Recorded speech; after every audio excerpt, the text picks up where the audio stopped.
The owner of the funeral home where the remains of Korean businessman Ji Ik-ju was cremated promises to tell all in the kidnapping and murder case that has implicated police officers in the Duterte administration's war on drugs.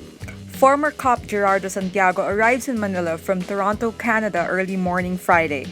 Santiago explains he didn't flee the investigation, saying his Canada trip was long scheduled. He's been placed under protective custody of the National Bureau of Investigation for safety reasons. He is currently the chairman of Barangay 165 in Caloocan City.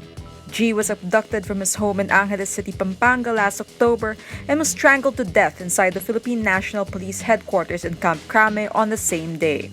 His killer supposedly brought his remains to Santiago's funeral home in Caloocan City for cremation.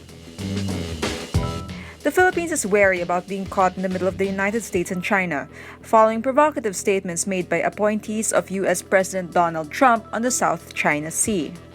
Philippine Defense Secretary DELFIN on Thursday says he'd like a meeting with his American counterpart James Mattis to get a sense of Trump's security policy direction in Asia. Trump State Secretary Rex Tillerson earlier warned the U.S. would stop China from accessing its artificial islands in the South China Sea. Trump's press secretary Sean Spicer also said the U.S. would make sure there is freedom of navigation in the South China Sea. Lorenzana says the Philippines should maintain neutrality in its foreign policy. Mexican President Enrique Peña Nieto cancels a meeting with U.S. President Donald Trump Thursday after Trump suggested taxing Mexican imports to pay for a border wall. Trump and Peña Nieto were set to meet at the White House next Tuesday. On Thursday, Trump tweets, quote, "If Mexico is unwilling to pay for the badly needed wall, then it would be better to cancel the upcoming meeting."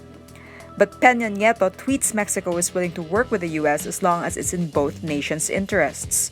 White House spokesman Sean Spicer says the lines of communications remain open.